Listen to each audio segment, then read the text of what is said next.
बिस्मिल्लाहिर्रहमानिर्रहीम। अस्सलाम वालेकुम नाज़रीन, मैं हूँ महरीन सब्तैन, देख रहे हैं आप मेरा यूट्यूब चैनल। बड़ा ही अफसोस होता है नाज़रीन जिस वक्त पता लगता है कि बहुत ही पढ़ी लिखी लड़कियाँ, अपनी ज़िंदगी में बड़ा आगे बढ़ जाने वाली लड़कियाँ, बहुत ही खुश मिजाज, खूबसूरत, हंसते मुस्कुराते चेहरे, किस तरह से उन्हें बेदर्दी से जब कत्ल कर दिया जाता है और वजह क्या निकलती है, परेशान हो जाता है इंसान। वो लड़कियाँ जो अपने घरों को बसाना चाहती हैं, वो लड़कियाँ जो चाहती हैं कि उनकी लड़ाई झगड़े घरों के ख़त्म हो जाएं, उनकी बातें उनके माँ बाप तक ना पहुँचे, लेकिन उनकी यही खामोशी उनकी मौत की वजह बनती है।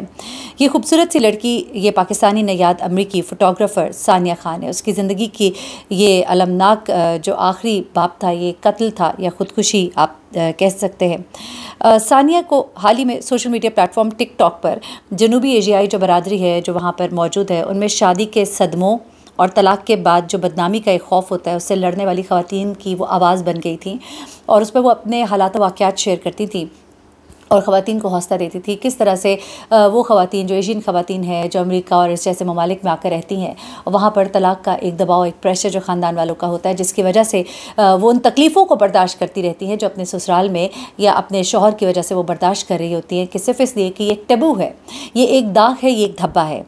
मैं समझती हूँ कि अगर ज़िंदगी बहुत मुश्किल है, बहुत मुश्किल है, आप कोशिश करें कि अपने आप ज़िंदगी को निभाएं, लेकिन अगर मुश्किल है तो खुश असलूबी के साथ मामलात को निपटा कर आगे बढ़ना चाहिए। गो ये एक नापसंदीदा अमल करार दिया गया, लेकिन इसे हराम नहीं करार दिया गया, इसलिए कि ज़िंदगी को आगे भी बढ़ाना मकसद है। और अगर एक लाइफ पार्टनर इतना टॉक्सिक है, इतना जहर भरा ये एक रिश्ता हो गया है, तो बेहतर है कि आगे बढ़ा जाए। सानिया की मौत जो है, इस पर उसके दोस्त हिल कर रह गए हैं।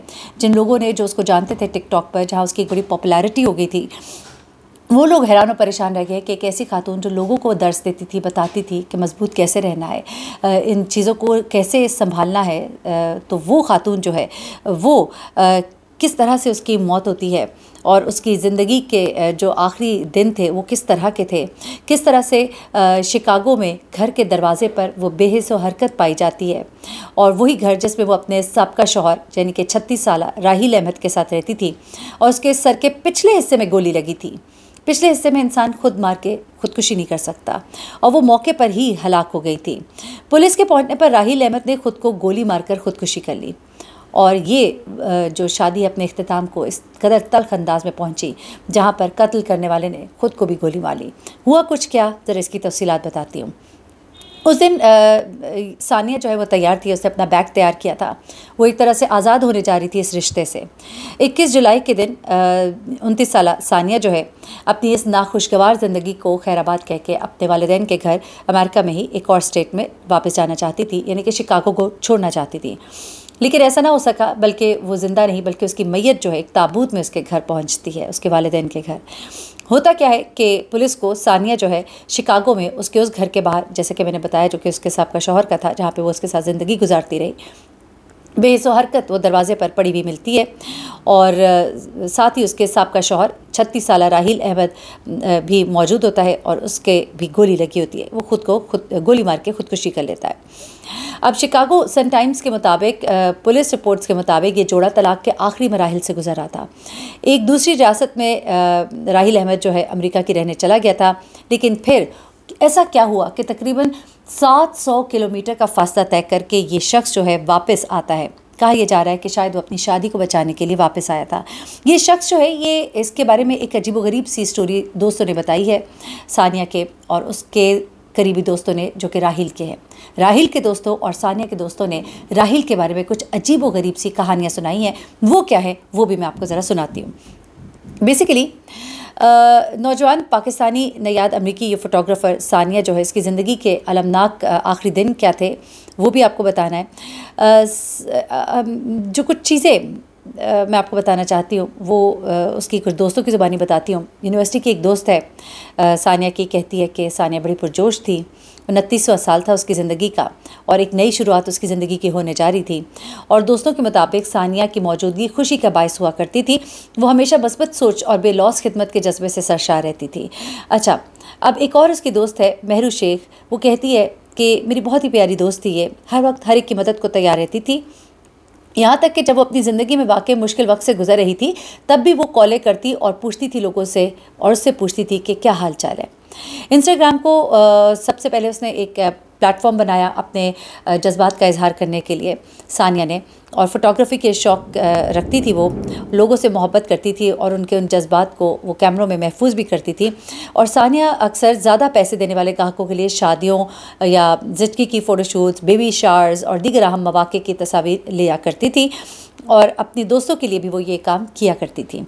अच्छा, अब उसकी दोस्त कहती है कैमरे के पीछे वो ज़िंदा हो जाती थी और उसके पास लोगों को कैमरे के सामने पुरसुकून बनाने के लिए बहुत सी महारत थी। ये सब चीज़ें कुछ उसके बारे में उसके दोस्तों ने शेयर की, मैंने कहा आपके साथ शेयर करूं। अहमद के साथ उसकी शादी तकरीबन 5 साल तक डेट करने के बाद तय हुई, यानी कि आपस में वो एक दूसरे को जानते थे। उसके बाद इसकी शादी अहमद से होती है और जून 2021 में उनकी शादी हुई और वो शिकागो चले गए, यानी कि 1 साल का अरसा ही रहा। ये अभी इसकी जुलाई में डेथ हुई है। अच्छा, बचपन की एक दोस्त ने बताया कि इस शादी पर बहुत ज़्यादा खर्चा हुआ था। वो शानदार पाकिस्तानी शादी थी, लेकिन ये शादी झूठ और फरेब की बुनियाद पर हुई। वो किस तरह, वो भी आपको बताती हूँ। सानिया के दोस्तों का ये कहना है कि राहील अहमद को, अब उन्होंने राहील के बारे में क्या इंकशाफात किए कि राहील अहमद को तवील अरसे से ज़हनी सेहत के मसाइल का सामना था। ये जोड़ा शादी से पहले ज़्यादातर डिस्टेंस में रहा, डिस्टेंस रिलेशनशिप थे, इस वजह से ये बातें जो है सानिया को पता ना लग पाई। दोस्तों का कहना है कि चूँकि वो एक दूसरे से दूर थे, इसलिए ये एक बारे में ना जान सकी, इसके बारे में नहीं जान सकी। उसकी दोस्त का कहना था कि उनके दरमियान मसाइल जो हैं गुज़िश्ता दिसंबर में उस वक्त सामने आए जब सानिया ने उन्हें बताया कि अहमद को ज़हनी सेहत के मसाइल हैं और इसलिए वो ख़ुद को गैर महफूज महसूस करती है। उसके मुतालिक बात करने के लिए अहमद के ख़ानदान तक जब पहुंचने की कोशिश की गई तो वो इससे इनकारी थे मिलने से, और उन्होंने कोई बात नहीं की कि उनको क्या मालूम है कि अहमद को इस तरह के ज़हनी मसाइल थे कि नहीं थे।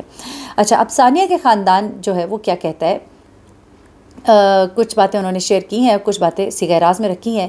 अलबत्ता उनका भी ये कहना है कि अहमद जो है उसके साथ उसका रिलेशनशिप बड़ा ही टॉक्सिक था। अच्छा, उसके बाद क्या होता है कि सानिया के दोस्त ये कहते हैं कि गुज़िश्ता बरस दिसंबर में पेश आए वाक़यात ने सानिया को अपनी इस नाखुशगवार ज़िंदगी के बारे में खुलकर बोलने पर आमादा किया, वरना वो इससे पहले लोगों को नहीं बताती थी कि उसकी ज़िंदगी में क्या चल रहा है। सानिया ने अपनी शादी के बाद होने वाली जद्दोजहद के बारे में बात की, टिकटॉक के ऊपर बात की। उन्होंने बताया कि उनके शौहर उनके साथ सो नहीं रहे, वो अक्सर अजीब व गरीब सलूक करते हैं, वो डॉक्टर की मदद लेने या इलाज के लिए उनकी दरख्वास्तों से इनकार करते हैं। ये खौफनाक इंकशाफात अपने शौहर के बारे में सानिया ने खुद किए। दोस्तों का कहना था कि उन्होंने सानिया को शादी तोड़ देने का मशवरा दिया, जबकि खुद दोस्तों ने उन्हें इस मुश्किल रिश्ते को भी निभाने की ताकीद की। अच्छा, अब उसके बाद एक दोस्त है सानिया की, उसने कहा कि मई में शिकागो में आखिरी बार वो मिले थे और उस आखिरी मुलाकात को याद करते हुए उसने कुछ चीज़ें बताई। उसने कहा कि सानिया ने मुझसे कहा था कि तलाक़ को एक शर्मनाक अमल समझा जाता है हमारे माशरे में, और ये कि वो इंतहाई अकेली हो गई है और लोग क्या कहेंगे, इस जुमले का उसने बहुत ज़्यादा इस्तेमाल किया कि लोग क्या कहेंगे, अगर मैंने तलाक़ ले ली तो लोग क्या कहेंगे।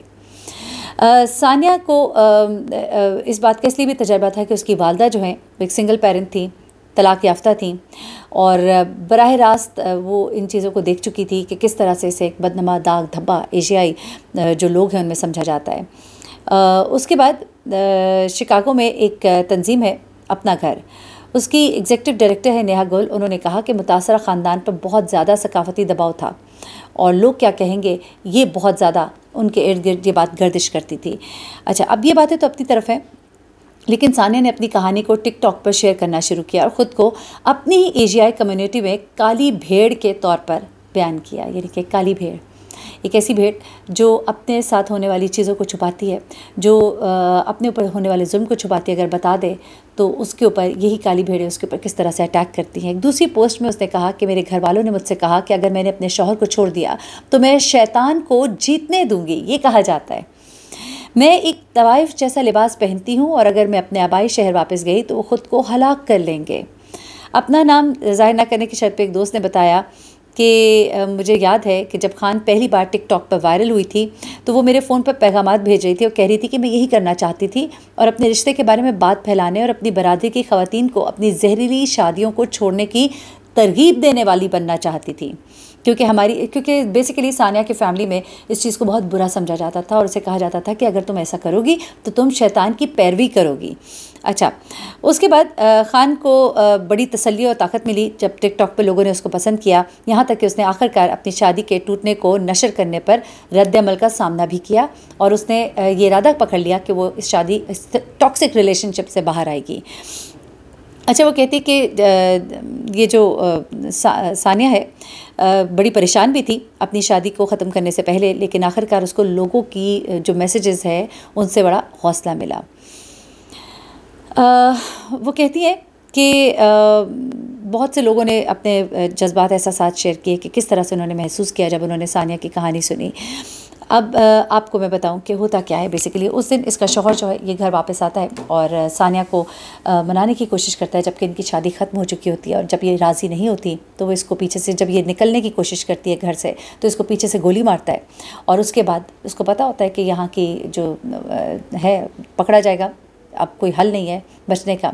उसके बाद वो ख़ुद को भी गोली मार लेता है और यूँ ये कहानी अपने इख्तिताम को पहुंचती है। लेकिन मैं समझती हूँ कि जब कोई रिश्ता इतना ख़तरनाक हो जाए तो इससे जल्दी जान छुड़ा लेनी चाहिए, ख़ासतौर पे इस तरह का रिश्ता। मैं हरगिज़ तरगीब नहीं दे रही कि आप रिश्ते ख़त्म करें, निभाने की कोशिश करें, लेकिन जब औलाद भी बीच में ना हो, ख़ासतौर पे औलाद के लिए इंसान बड़ी कुर्बानियाँ देता है, रिश्ते को बरकरार रखने की कोशिश करता है। लेकिन इनकी चूँकि औलाद नहीं थी, तो ऐसे में अगर एक रिश्ता निभाया नहीं जा सकता और इतना ख़तरनाक हो जाए तो उससे बाहर आ जाना चाहिए। इसके बारे में कोई दोस्तों ने ये बताया कि मारकुटाई तक की नौबत आ चुकी थी।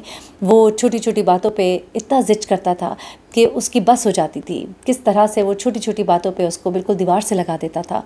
ये तमाम बातें उसने अपने टिकटॉक वीडियोज़ पे शेयर की हैं। मुझे महरीन सब्तैन को इजाज़त दीजिएगा। मज़ीद स्टोरीज़ के साथ हाजिर होंगे। अपना बहुत ख्याल रखिएगा। अल्लाह हाफ़िज़।